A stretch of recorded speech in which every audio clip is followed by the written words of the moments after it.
Hi everyone, this is Naima Mumtaz, Assistant Professor, Department of Education, Hazara University. Today we are going to discuss strategies and examples of diversity, inclusive pedagogy. This is our last topic of week 4 from Unit 2 and Lecture 3.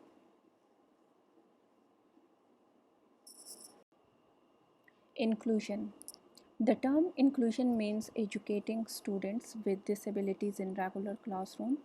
Inclusive teaching refers to pedagogy that attempts to serve the needs of all students, regardless of background or identity, and support their engagement with subject material. As a teacher, we have to consider that every student is different. For every learner, we should make individual plans. So, what is the individual education plan or IEP?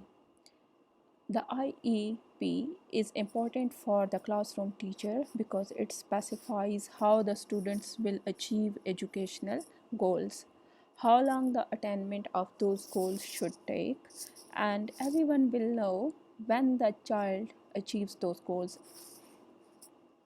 And the third one is differentiated instruction. Differentiated instruction is key teaching strategy to break students into small groups. When teachers use small groups, they can tailor their teaching to the way each students learn best. So this is known as differentiated instruction. To make our classroom inclusive classroom, we have to follow following strategies. So first one is support provision.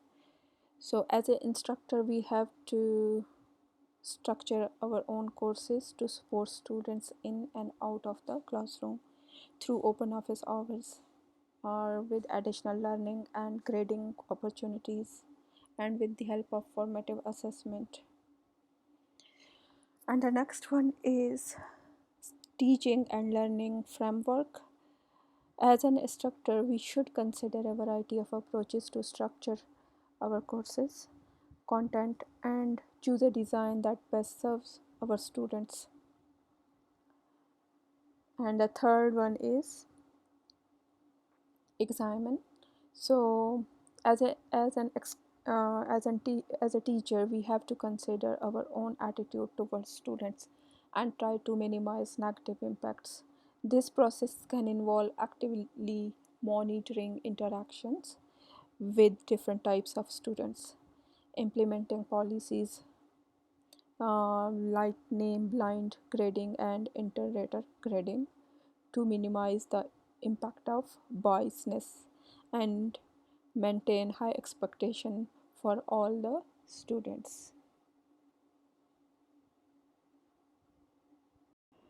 So our fourth strategy is maintain awareness of classroom diversity. As a teacher, we can help and maintain our awareness and understanding of various racial and socioeconomic status factors in our class as we way to test our implicit bias. We have to ensure equal access for all our students and even enrich classroom discussion. And the fifth one is diverse curriculum. So it is our responsibility to incorporate diversity into the curriculum. As an as a teacher, we should ensure to represent diverse type of students, learners and perspective through course content and materials, including readings, lecture examples, images in PowerPoint presentations, and in case studies. Doing so helps all students to imagine themselves within various learning scenarios. So the next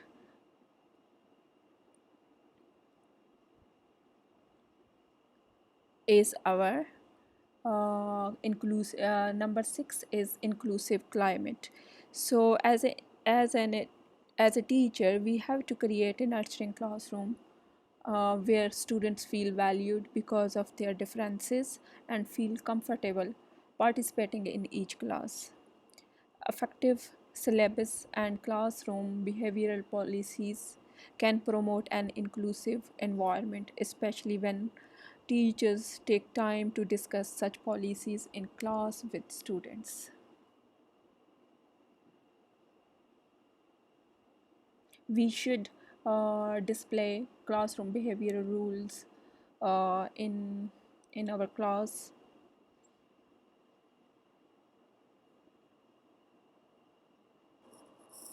So next point is collaboration. So being a teacher and a faculty member, I should consider and acknowledgeable of each of our students' individual educational program IEP and our behavior intervention plan BIP, and we should collaborate about that. Is there a vision of shared ownership where all students are considered our students? And the next strategy is instruction. So in this we have to ask question from to ourselves that do as a teacher I use a variety of research based instructional strategies such as multi-level instruction, cooperative learning, activity based instruction to reach all students. And the next is observation. As a teacher I should do some observation during the class quickly, that all students are engaged in meaningful work that support their instructional goals. Learner objectives, activities and roles are positively stated and clearly posted.